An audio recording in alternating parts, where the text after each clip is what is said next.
Have you ever felt like you are living inside a cage? It is not a cage made of iron bars or heavy chains. It is a cage that lives inside your mind. It is built from the words, "I cannot," "What if they laugh?" and "I am not ready." Many of us carry this cage with us every single day. We have big dreams, beautiful talents, and kind hearts, but we stay in the dark because we are afraid of the light. We stay quiet because we are afraid of the noise. Fear is a very strange thing. It tells us it is protecting us, but really, it is only holding us back. It keeps us from the life we were meant to live. The good news is that fear is not a wall. It is more like a shadow. It looks big and scary, but when you walk through it, you realize there is nothing there. Today, I want to share a story with you. It is a story about a young man named Elias. Elias was a person just like you and me. He had a gift, but he also had a very loud voice in his head that told him to stay hidden. Through his journey, his struggle with a heavy burden, and a lesson from a very wise teacher, you will see how fear works. You will learn how to put down your own heavy shield and finally walk across the bridge to your own success. Once upon a time, in a village nestled between high blue mountains and a sparkling river, lived a young man named Elias. The village was called Silverleaf. It was a place of great beauty and even greater talent.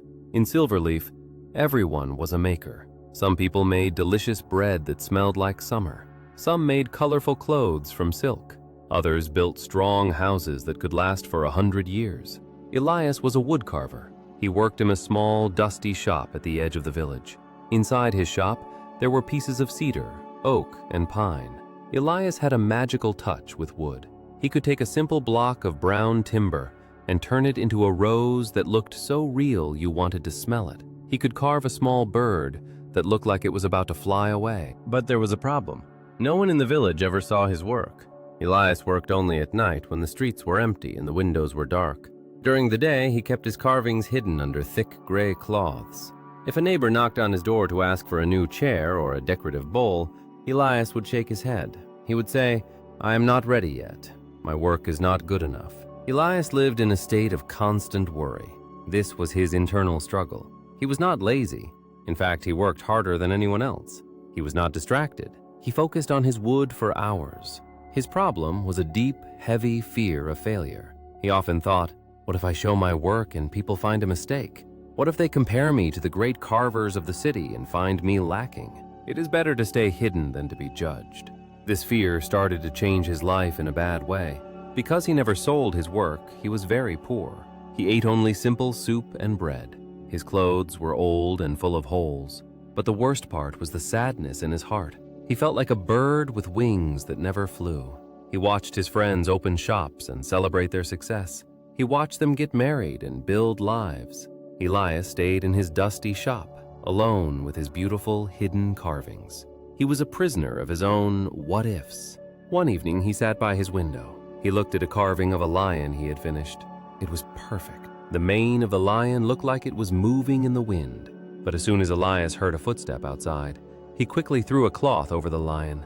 He felt his heart beat fast. He felt a cold sweat on his hands. His fear was so strong that it felt like a physical weight on his chest. One spring morning, an old man arrived in Silverleaf.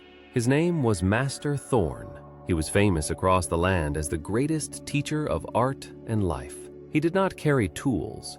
He carried a walking stick and a very kind smile. Master Thorn walked through the village, looking at all the shops. He stopped at the bakery. He stopped at the weaver's house. Finally, he reached the small, quiet shop of Elias. He did not knock. He simply walked in. Elias was startled. He tried to cover a small wooden deer he was working on, but Master Thorn was too quick. The old man walked over and lifted the cloth. He looked at the deer for a long time. He touched the smooth wood. "This is beautiful," Master Thorn said softly.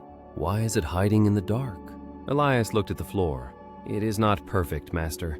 I am afraid that if people see it, they will see all the flaws I have made. I am afraid to fail." Master Thorn nodded slowly. "Fear is a heavy shield, Elias.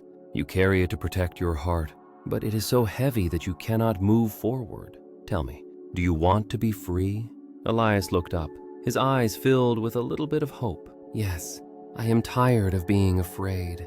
"Then meet me tomorrow at the foot of the great stone mountain," Master Thorn said, "and bring your heaviest iron shield."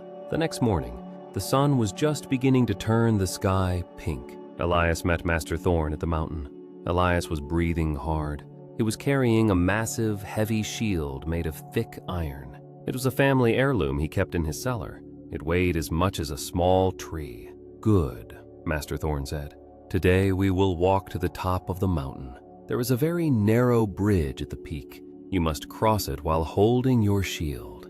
If you reach the other side, I will teach you the secret of perfect carving." They began to climb. The path was steep. The sun got hotter. Elias was sweating. His arms ached. His legs felt like lead. Every time the wind blew, the heavy shield caught the air like a sail, making Elias stumble. He almost fell many times. "Master," Elias cried out, "the path is narrow and the wind is strong. The shield is making me lose my balance. It is too heavy." "Hold it tighter," Master Thorn shouted back. "It is your protection. Without it, a small stone might hit you. Without it, you might feel the cold wind." Elias kept going, but he was miserable.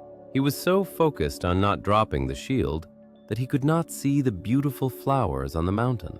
He could not see the eagle flying above. He could only see his own feet and the heavy iron in his hands. Finally, they reached the peak. Between two high rocks was a bridge. It was made of strong ropes and wood, but it was very narrow. Below the bridge was a deep canyon. The wind here was very powerful. "Now," Master Thorn said, "cross the bridge." Elias stepped onto the first plank of wood. The bridge swung. The heavy shield pulled him to the left. He wobbled. He almost tipped over into the canyon. He pulled back, shaking with terror. "I can't do it," Elias screamed. "The shield is going to kill me. It is supposed to protect me, but it is pulling me down into the dark." Master Thorn walked over to him. "Then let it go, Elias." "But what if I fall?" Elias asked. "The shield is the reason you are falling," the master replied. Elias looked at the heavy iron. He realized the master was right. He took a deep breath and let the shield drop. It fell into the canyon with a loud clank and disappeared. Elias felt his body jump. He felt light. He felt like he could float. He stepped onto the bridge again. Without the weight, he could move his arms to keep his balance. He could feel the wind, but it did not push him over because he was no longer a heavy target. He walked across the bridge with ease. He even looked down and smiled. He felt alive. When Elias reached the other side, Master Thorn was already there. He had taken a different, easier path. "You see, Elias," the master said, "the shield was your fear. You thought it kept you safe from judgment and failure. But in reality, it was the only thing making your journey dangerous. It was the only thing making you stumble." Elias sat on a rock and watched the clouds. For the first time in years, his heart was quiet. He realized that failure was not the enemy. The weight of avoiding failure was the enemy. He went back to the village. He did not become a master overnight. It was a gradual change. The next day, he took the cloths off his carvings. He opened his windows. When a neighbor passed by, Elias called out, "Would you like to see my lion?" The neighbor came in. She did not point out flaws. She gasped in wonder. She bought the lion for 10 gold coins. Elias began to work in the daylight. Sometimes people did give him advice. Sometimes they said, "The ear of this horse looks a bit small." In the past, Elias would have cried, but now he simply smiled and said, "You are right. I will learn and make the next one better." He realized that by being open to failure, he was actually opening himself to growth. His shop became the most popular place in Silverleaf. He was no longer the poor, sad carver. He was a man of the light. The story of Elias teaches us a very simple but powerful lesson. Fear is a heavy shield that we think protects us, but it actually prevents us from moving forward. Number 1, fear is an illusion. Most of the things we fear never actually happen. Elias was afraid of laughter, but he found only praise. Number 2, growth requires vulnerability. To cross the bridge to success, you must be willing to let go of the protection of staying hidden. Number 3, action is the cure. Fear grows in the dark and in silence. As soon as Elias started showing his work and talking to people, the fear lost its power. If you want to change your life, you must look at what you are carrying. Are you holding on to a heavy shield of excuses? Are you staying in the shadows because you are afraid of a mistake? Remember, a mistake is just a lesson in disguise. Success is not the absence of fear. It is the courage to move even when you are afraid. My friend, I hope the story of Elias helps you feel a little lighter today. We all have mountains to climb and narrow bridges to cross. Do not let your fear be the weight that pulls you down. Trust in your talent, trust in the process, and most importantly, trust in yourself. Take a moment today to think, what is one small cloth you can lift off your work? What is one shield you can finally drop? You have so much beauty inside you.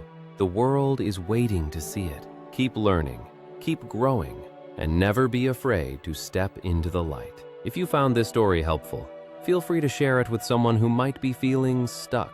Let's grow together. I wish you a day full of courage and peace. Until next time.